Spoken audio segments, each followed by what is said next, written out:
유다 왕 요시아가 통치하고 있던 이 주전 627년부터 주전 586년 곧 예루살렘이 멸망할 때까지 사역했던 선지자였습니다. 이때 이 예레미야는 주로 하나님의 백성에게 임하는 심판에 대해서 예언을 많이 했습니다. 그 이유는 그 당시 왕들을 포함한 이 하나님의 백성들이 시내 산에서 하나님과 맺었던 그 언약에 신실하지 못했고 여러 가지 죄악들을 범했기 때문이었습니다. 예를 들어서 이들은 우상 숭배를 하면 안 된다는 하나님의 말씀을 어기고 바알을 숭배했고, 나라의 안정을 위해서 하나님이 아니라 다른 강대국들을 더 의지했습니다. 그리고 안식일을 범하기도 했고요, 서로 거짓말하고 속이기도 했고, 다른 신들 앞에 자신의 자녀들을 제물로 바치기도 했습니다. 이러한 유다 백성들의 행위는 명백하게 하나님과의 언약을 어기는 것으로서 하나님의 공의로운 진노를 일으킬 수밖에 없었습니다. 그래서 하나님께서는 예레미야라는 이 선지자를 세우셔서 자신의 진노와 심판을 그 백성들에게 예언하게끔 하셨던 것입니다. 하지만 다른 선지자들이 그랬듯이 예레미야는 단순히 하나님의 심판만을 예언하지는 않았습니다. 그 대신 언젠가 하나님께서 이 백성들을 회복하실 것이라는 소망의 메시지도 전해주셨습니다. 이러한 회복의 메시지 그리고 소망의 메시지는 주로 예레미야 30장부터 등장을 하는데요. 여기서 예레미야는 비록 하나님의 백성들이 지금은 바벨론 포로로 끌려가 있는 상황이지만 언젠가는 하나님의 은혜로 포로에서 귀환될 것이라고 예언합니다. 그래서 예레미야 30장 10절에서 하나님은 이렇게 말씀하셨습니다. 여호와의 말씀이니라. 그러므로 나의 종 야곱아, 너는 두려워하지 말라. 이스라엘아, 놀라지 말라. 내가 너를 먼 곳으로부터 구원하고 네 자손을 잡혀가 있는 땅에서 구원하리니 야곱이 돌아와서 태평과 안락을 누릴 것이며 두렵게 할 자가 없으리라. 이처럼 하나님께서 이 죄를 지었던 유다 백성들에게 회복을 약속해 주셨던 것은 결코 이들의 공로 때문이 아니었고 전적인 하나님의 은혜와 자비에 기인한 것이었습니다.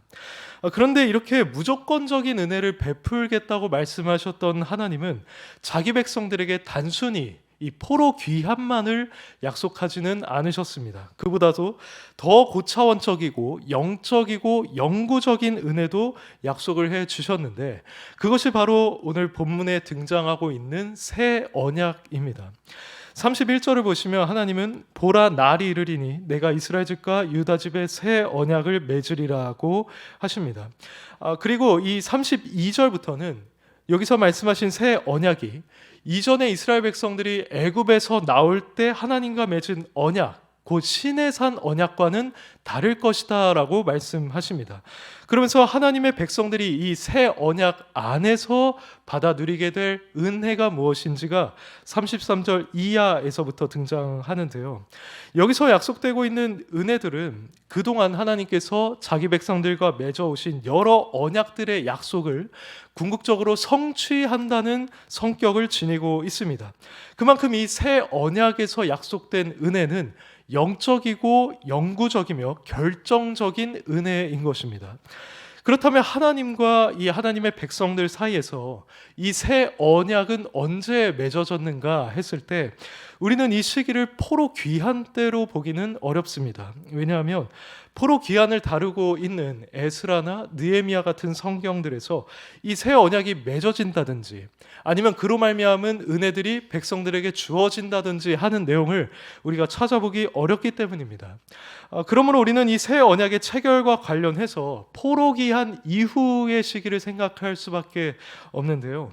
성경은 이 새 언약의 체결이 바로 예수 그리스도께서 이 땅에 오셨을 때 비로소 성취되었다고 증언합니다. 성경에 따르면 새 언약은 예수님이 죄인들을 위해서 피를 흘리셨을 때 하나님과 그의 백성들 사이에서 실현되었고 또 선포되었습니다. 이 사실은 예수님께서 누가복음 22장 20절에서 성찬식을 제정하시면서 이 잔은 내 피로 세우는 새 언약이니 라고 하셨던 말씀에 그 근거를 두고 있습니다. 그리고 바울도 동시에 자신이 누리는 언약을 새 언약이라고 생각했는데요.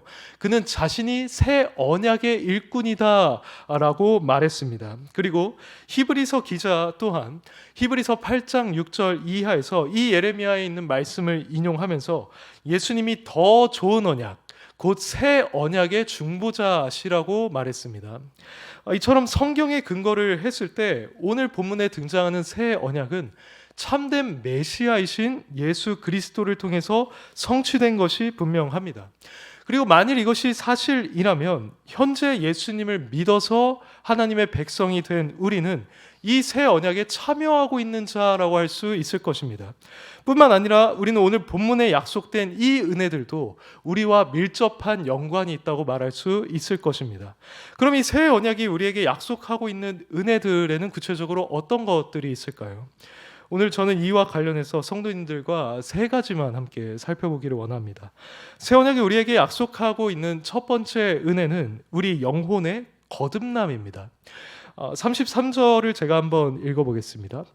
그러나 그날 후에 내가 이스라엘 집과 맺을 언약은 이러하니 곧 내가 나의 법을 그들의 속에 두며 그들의 마음에 기록하여 나는 그들의 하나님이 되고 그들은 내 백성이 될 것이라. 여호와의 말씀이니라. 여기서 하나님은 자신의 법에 대해서 말씀하고 계시는데요. 하나님께서는 이전에 시내 산에서 이미 자신의 백성들에게 율법을 주신 적이 있었습니다.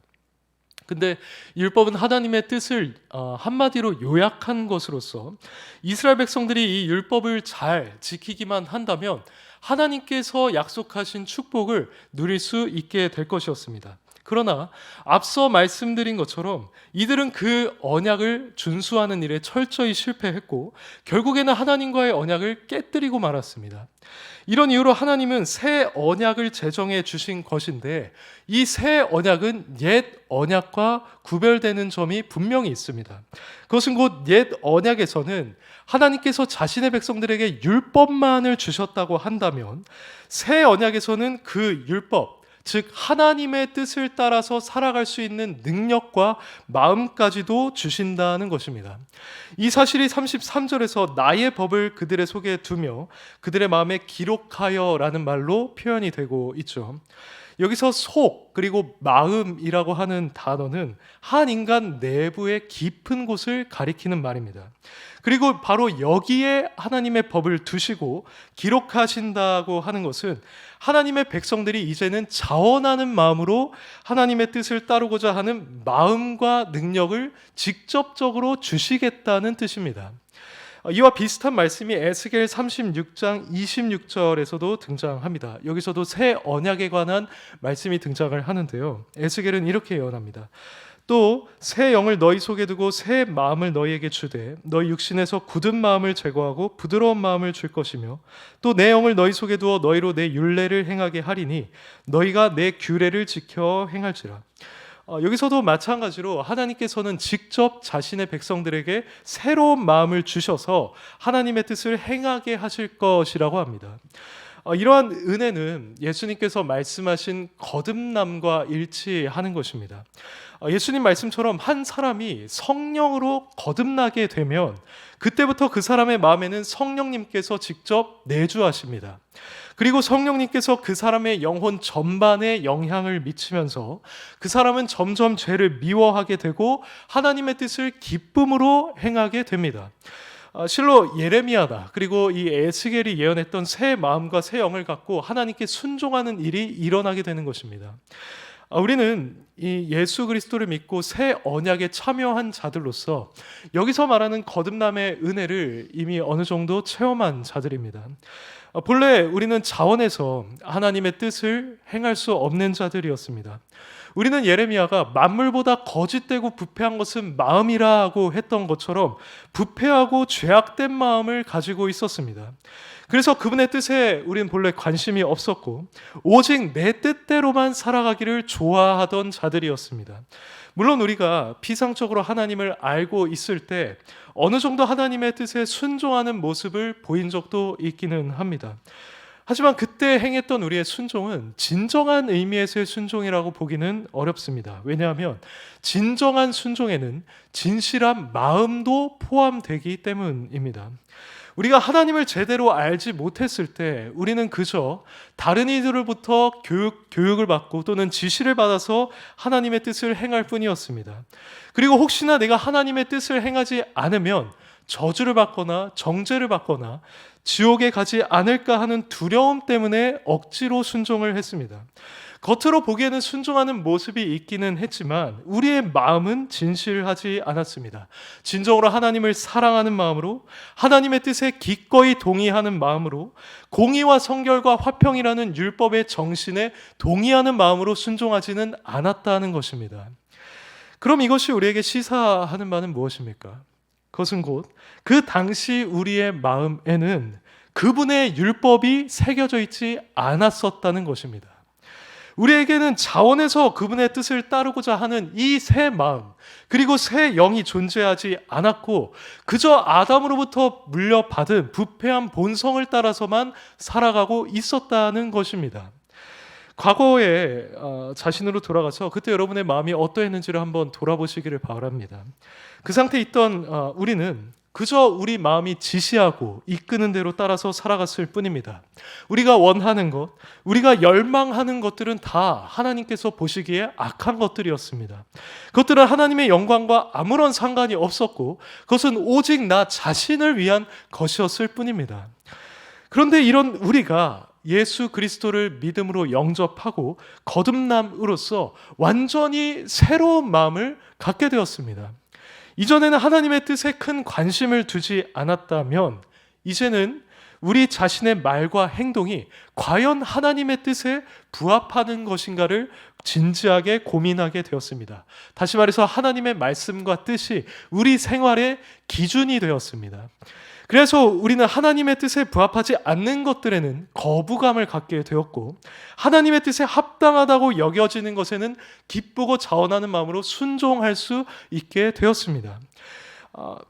이전에는 단순히 율법적으로 또는 정죄를 면하기 위해서 지옥에 가지 않기 위해서 억지로 순종을 했다면 이제는 이 하나님의 말씀이 실로 옳다는 마음, 그리고 이것이 가장 바르고 탁월하며 지혜롭다는 확신, 그리고 하나님에 대한 신뢰와 사랑의 마음으로 이것을 순종할 수가 있게 된 것입니다.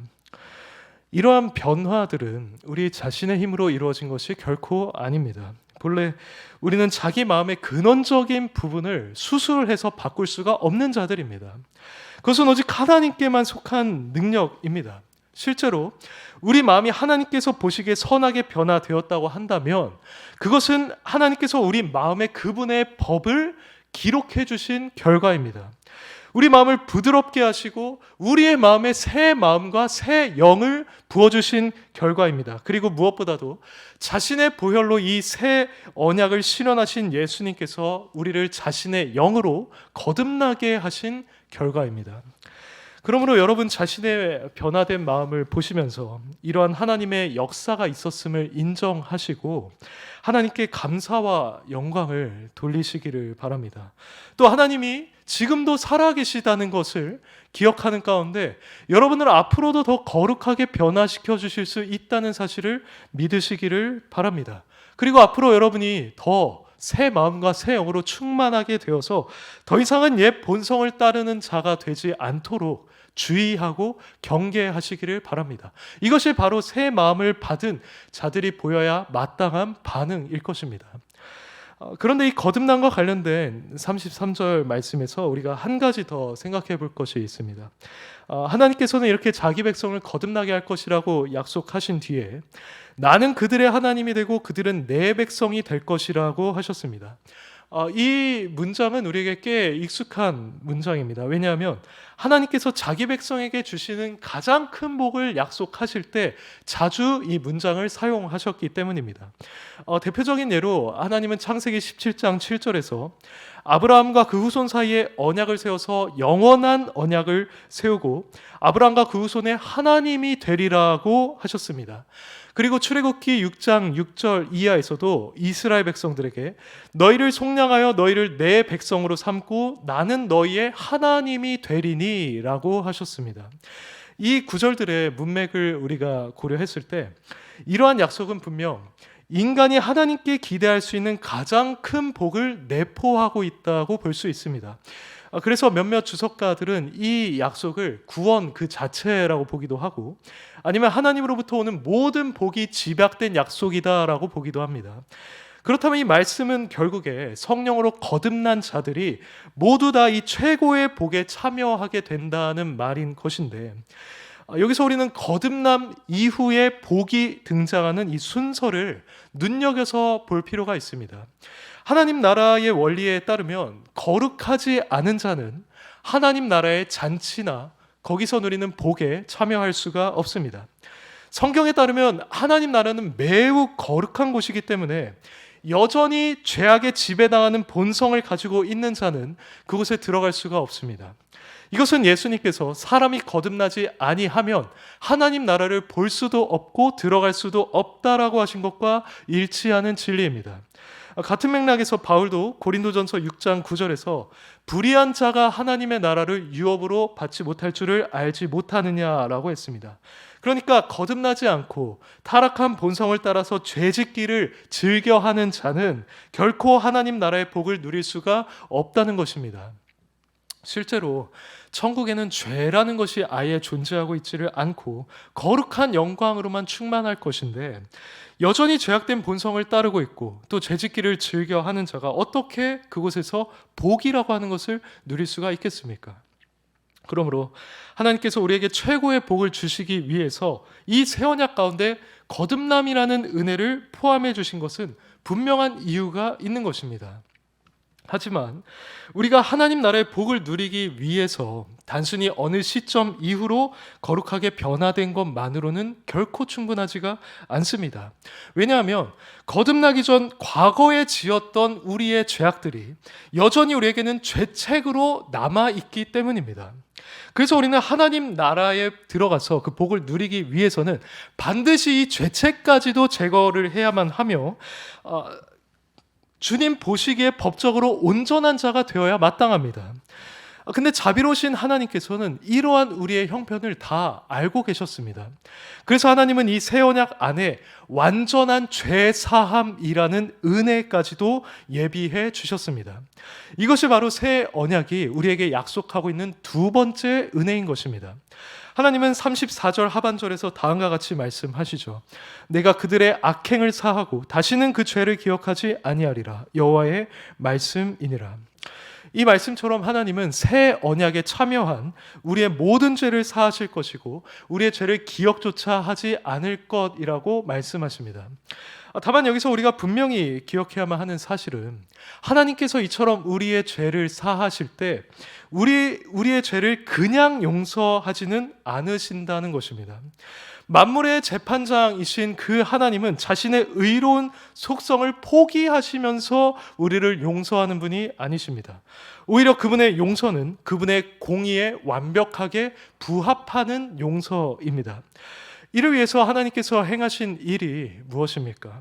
그것은 바로 영원전부터 사랑하셨고 자신과 무한한 영광을 공유하셨던 성자 하나님, 곧 예수 그리스도를 이 땅에 보내는 것이었습니다. 그리고 하나님께서는 그 죄를 알지도 못하시는 분을 죄로 삼으셔서 죄책을 지니고 있던 우리가 받아야 마땅한 저주와 진노를 다 그분에게 쏟아 부으셨습니다. 이런 식으로 하나님의 거룩한 공의는 만족되었고 하나님은 이 사건을 토대로 해서 우리의 모든 죄를 다 사해 주시고 우리 죄를 기억조차 하지 않겠다고 약속하시는 것입니다. 그런데 이때 예수님께서 당하신 죽음에 대해서 우리가 조금 더 생각해 볼 필요가 있습니다. 앞서 말씀드린 것처럼 예수님은 새 언약의 중보자이셨습니다. 그분은 옛 언약의 중보자였던 모세나 대제사장들보다 훨씬 더 위대한 중보자였습니다. 그런데 예수님은 이 새 언약의 중보자가 되시는 데서 멈추지 않으시고 스스로 새 언약을 위한 제물이 되셔서 우리를 위해 완벽한 제사를 드리셨습니다. 이 제사 역시 이 옛 언약에 속한 제사와는 비교할 수 없는 효력을 지닌 것이었습니다. 옛 언약하에서 드렸던 그 제사는 일종의 모형으로서 이스라엘 백성들의 죄를 넘어가게 해 주었을 뿐 그들의 죄를 제거하지는 못하는 것이었습니다.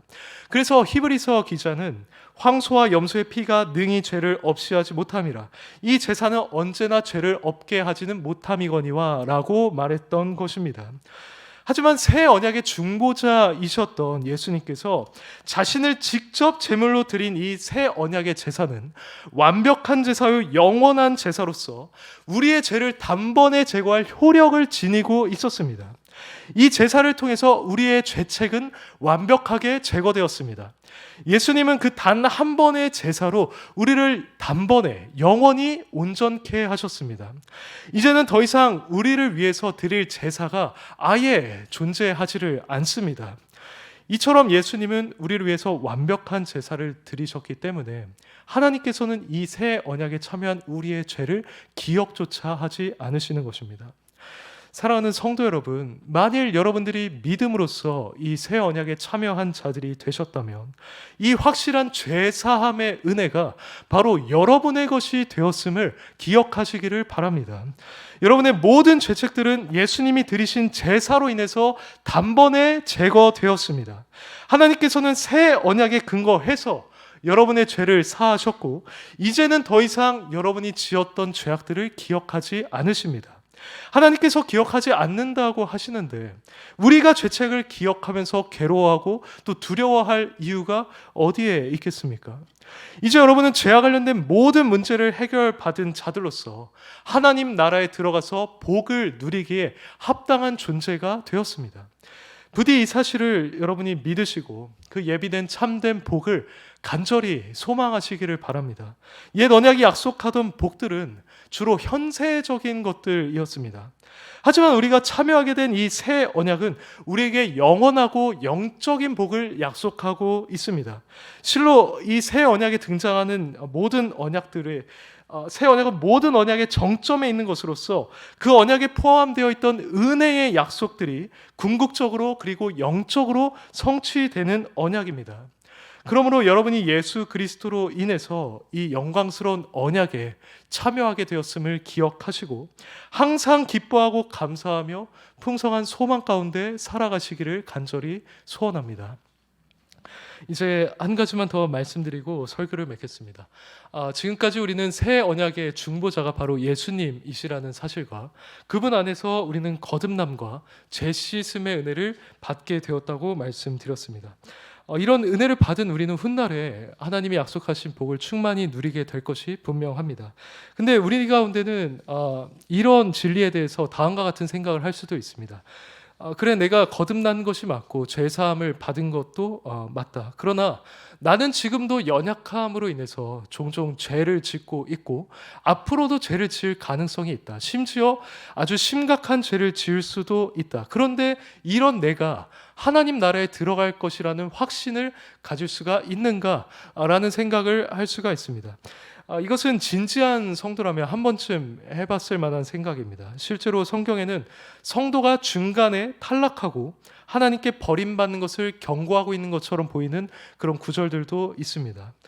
그렇다면 우리는 최종적으로 하나님 나라에 들어가서 직접 확인할 때까지 우리 구원의 확신을 가질 수가 없는 것입니까? 새 언약과 관련된 이 본문 말씀에 따르면 그렇지 않습니다. 이와 관련해서 35절 이하에 있는 말씀을 한번 보시기를 바랍니다. 여기서 하나님은 자신이 정한 자연 법칙에 대해서 말하고 계십니다. 하나님은 해를 낮에 빛으로 주셨고 달과 별들을 밤에 빛으로 정하셨다고 합니다. 실제로 이것은 우리가 지금도 목격하고 있는 법칙입니다. 우리는 낮에 해가 뜨고 밤에는 달과 별이 뜨는 것이 그동안 변치 않고 일어났던 일임을 알고 있습니다. 이 법칙은 하나님께서 창조하실 때 정하신 것이기 때문에 종말의 날까지 변함없이 유지될 것입니다. 그런데 하나님은 36절에서 이렇게 말씀하십니다. 이 법도가 내 앞에서 패할진대 이스라엘 자손도 내 앞에서 끊어져 영원히 나라가 되지 못하리라 여호와의 말씀이니라. 이 말씀은 무슨 뜻일까요? 이것은 곧 하나님께서 정하신 이 자연 법칙이 이 세상에 존재하는 동안에 결코 폐하여지지 않을 것처럼 이스라엘 백성들이 하나님 앞에서 끊어지는 일도 결코 일어나지 않으리라는 것입니다. 즉, 이 세상이 존재하는 동안에 자연 법칙이 흔들리지 않고 견고한 것처럼 하나님과 이스라엘 백성들의 관계도 그만큼 견고할 것이라는 말씀입니다. 하나님께서 이와 비슷한 말씀을 37절에서도 하십니다. 위에 있는 하늘을 측량할 수 있으며 밑에 있는 땅의 기초를 탐지할 수 있다면 내가 이스라엘 자손이 행한 모든 일로 말미암아 그들을 다 버리리라. 이 역시 인간의 힘으로 하늘을 측량하거나 땅의 기초를 탐지하는 것이 불가능한 일인 것처럼 하나님께서 이스라엘 백성을 버리는 일도 불가능한 일이라는 사실을 보여주는 말씀입니다. 우리는 이러한 하나님의 말씀을 영적 이스라엘이라고 할 수 있는 우리 자신에게 적용해서 이해할 수 있어야 합니다. 앞서 말씀드린 것처럼 우리 역시도 여전히 죄를 지을 수 있는 존재들입니다. 우리 중 그 누구도 죄를 짓지 않을 거라고 장담할 수 없고 심지어 다윗이나 베드로처럼 심각한 죄를 지을 수도 있습니다. 하지만 우리가 진정 예수 그리스도에 대한 참된 믿음을 가지고 있는 자라면, 그래서 거듭난 본성을 소유하고 있고 과거의 죄책을 이미 사함 받은 자라고 한다면 하나님께서는 이런 우리를 결코 버리지 않으실 것입니다. 설령 우리가 심각한 죄를 지었다고 할지라도 우리가 진정으로 하나님께 회개하면서 나아갈 때 하나님이 다윗과 베드로에게 그러하셨던 것처럼 우리 역시도 기꺼이 용서해 주실 것이고 자신의 품에 기꺼이 품어 주실 것입니다. 성경에 따르면 우리는 이미 사망에서 생명으로 옮겨진 자들입니다.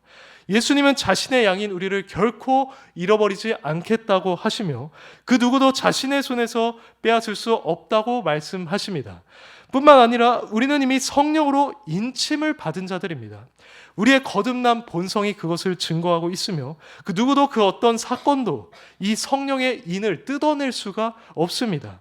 심지어 그것이 우리 자신이 실수로 짓는 죄악된 사건이라 할지라도 말입니다. 무엇보다도 이 예레미야에 나와 있는 본문 말씀을 여러분에게 적용하시기를 바랍니다. 하나님께서는 자신의 아들 예수 그리스도를 통해서 새 언약을 세우시고 여러분을 자기 백성으로 삼으셨습니다. 그분의 성령으로 여러분을 변화시키셨고 여러분의 죄를 그리스도의 보혈로 깨끗하게 씻기셨습니다. 이제 하나님은 우리에 대해서 나는 그들의 하나님이 되고 그들은 내 백성이다 라고 선언하십니다. 이렇게 여러분은 그분의 영적인 이스라엘이 되었기 때문에 해와 달의 법칙이 폐하여지지 않는 한 하나님은 여러분이 이 세상에 있는 동안 여러분을 결코 버리지 않을 것입니다. 또 우리가 하늘을 측량하고 땅에 있는 기초를 탐지하는 것이 불가능한 것처럼 하나님께서 우리가 짓는 죄나 실수로 인해서 우리를 버리시는 일도 이제는 불가능한 일이 되었습니다. 이처럼 끝까지 우리를 버리지 아니하시고 우리를 긍휼히 여겨 주신다라고 하는 것이 새 언약에서 약속된 마지막 은혜입니다. 그러므로 여러분이 현재 예수 그리스도에 대해서 참된 믿음을 갖고 계신다면 이 은혜 가운데서 모든 두려움을 내버리시고 기뻐하시기를 바랍니다. 여러분에게 이러한 총체적이고 확실한 복을 허락하신 하나님과 이 새 언약의 중보자가 되신 예수 그리스도께 더 감사하며 찬송하는 삶을 살아가시기를 바랍니다. 이 새 언약의 은혜를 누리는 자에게 합당한 모습이 히브리서 10장 22절 이하에 나와 있는데요. 이제 이 말씀을 읽고 설교를 마치겠습니다. 우리가 마음의 뿌림을 받아 악한 양심으로부터 벗어나고 몸은 맑은 물로 씻음을 받았으니 참 마음과 온전한 믿음으로 하나님께 나아가자. 또 약속하신 이는 미쁘시니 우리가 믿는 도리의 소망을 움직이지 말며 굳게 잡고 서로 돌아보아 사랑과 선행을 격려하며 모이기를 패하는 어떤 사람들의 습관과 같이 하지 말고 오직 권하여 그 날이 가까움을 볼수록 더욱 그러하자. 부디 이 자리에 있는 우리 모두가 이 말씀처럼 새 언약의 은혜를 풍성히 누리고 그 합당한 삶을 살아갈 수 있기를 간절히 소원합니다.